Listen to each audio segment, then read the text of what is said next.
Hermanas y hermanos, el Señor esté con vosotros. Escuchamos ahora el texto del Evangelio de hoy, 11º domingo después de Pentecostés, según el rito ambrosiano. Lectura del Santo Evangelio según San Mateo, capítulo 10, versículo desde 16 hasta 20. En aquel tiempo, el Señor Jesús decía a sus discípulos: miren, que yo los envío como ovejas en medio de lobos. Sean astutos como las serpientes y sencillos como las palomas. Cuídense de la gente, pues los entregarán al Sanedrín y los azotarán en las sinagogas. Por mi causa serán llevados ante reyes y gobernantes, para que den testimonio ante ellos y ante los paganos. Cuando los entreguen, no se preocupen de cómo van a hablar o qué van a decir, ya que en aquel momento Dios les indicará lo que deban decir, porque no serán ustedes quienes hablen, sino el Espíritu de su Padre quien hablará en ustedes. Palabra del Señor. Jesús es muy directo, va recto al grano, no deja espacio al romanticismo. Pone en guardia a los suyos de lo que le pasará en el momento que los va a enviar en misión. Yo creo que en los pueblos, en los continentes, incluso se podría hablar de continentes, donde ya desde hace siglo ha desaparecido la persecución concreta en contra de los cristianos por el hecho de ser cristiano. Estoy pensando, por ejemplo, en Europa, en América del Norte o también en América del Sur, en un sentido general. Me refiero que aquí nadie nos matan por el hecho simple de ser cristiano. Otra cosa puede ser que, por ejemplo, en América Latina, sobre todo en las décadas pasadas, han sufrido mucho el martirio, pero no por ser formalmente cristianos, sino para serlo realmente concretamente. Porque si es cierto que al comienzo de la Iglesia matar a los cristianos eran los paganos, porque sospechaban de esta religión diferente. Por ejemplo, en los últimos 50 años, en América Latina, muchos a matar a los cristianos fueron otros que se proclamaban ellos mismos cristianos, pero realmente eran simplemente disfrazados de cristianos. Era gente formalmente cristiana, tal vez había recibido el bautismo, tal vez participaba en la misa el domingo, pero luego mandaban a matar a obispos, sacerdotes, laicos, catequistas, simplemente porque se ponían al lado de los pobres. Bueno, digamos que pero en esta parte del mundo, que con una fórmula que yo considero incluso un poquito equivocada, hoy en día va de moda llamar Occidente, nos hemos olvidado que se puede ser perseguido simplemente por el hecho de ser cristianos. Así que, incluso cuando no hay persecución, sino que simplemente los otros no hacen lo que nosotros quisiéramos que hicieran, o no nos tratan como nosotros quisiéramos que nos trataran, o un Estado no nos reconoce los privilegios que a veces exigimos incluso injustamente, hay gente que grita a la persecución. No, la persecución es una cosa seria. La persecución es cuando unos hermanos y hermanas son perseguidos, torturados, matados por el hecho simple de creer en el Señor Jesucristo o por el hecho serio de vivir con coherencia el mensaje del Señor Jesucristo. Y Si nosotros a veces nos extrañamos, nos sorprendimos cuando hay persecución e incluso reaccionamos de manera rabiosa como si fuera algo inesperado, realmente el Señor Jesús nos había puesto en guardia desde el comienzo. Jesús no deja espacio al romance.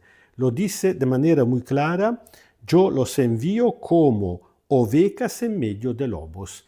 Entonces, ¿cuál tiene que ser la actitud del cristiano cuando se encuentra en un contexto adverso?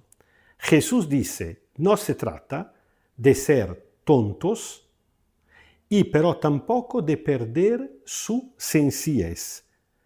Por un lado, tienes que ser sencillo. Sencillos en este sentido significa más que todo gente con el corazón limpio, como las palomas, y pero tampoco tonto. Tienen que ser astutos como la serpiente.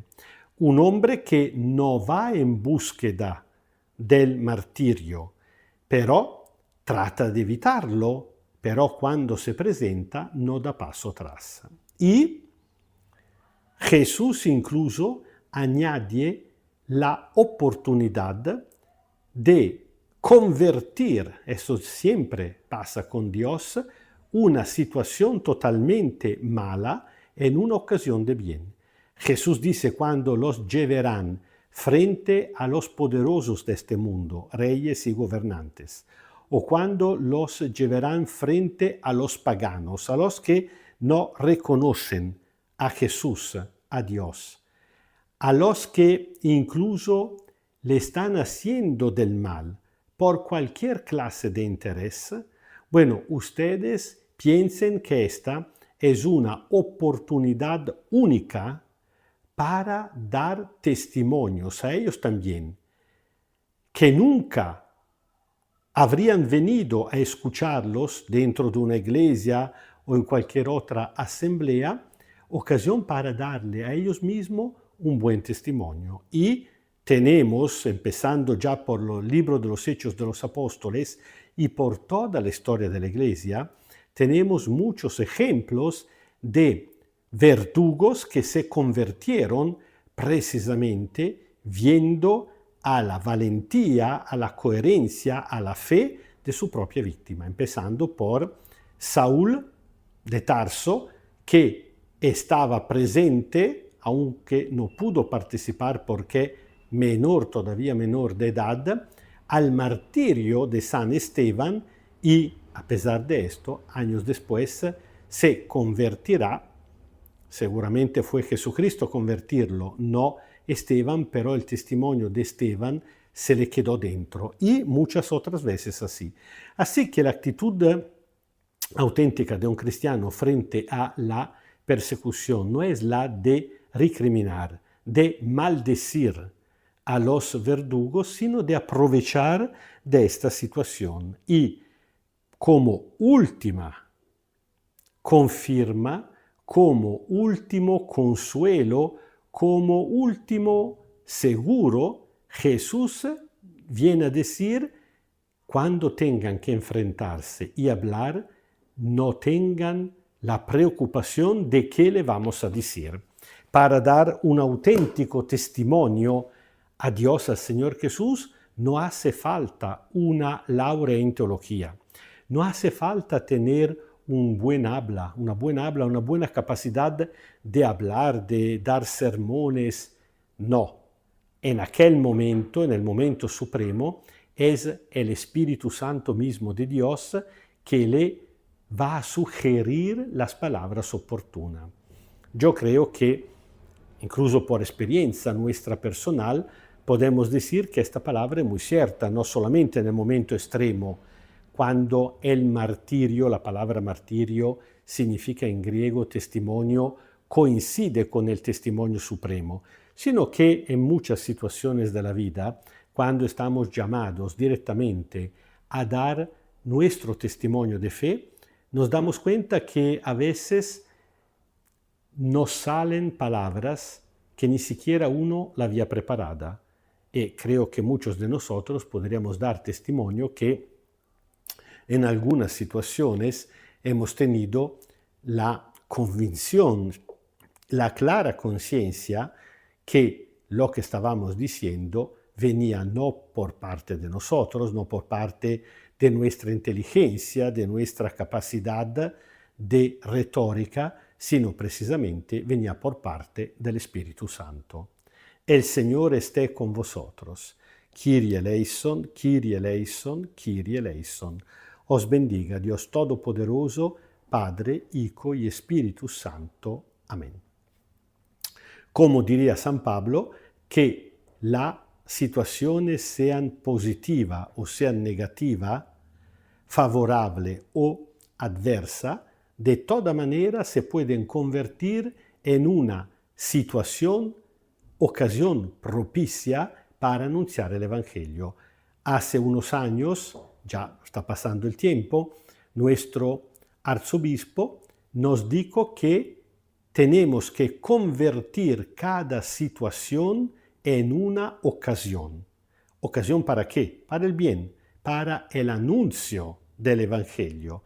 Pedimos hoy y siempre al Espíritu Santo que nos dé la valentía, la fortaleza y también la disponibilidad a dejarlo hablar por medio de nosotros.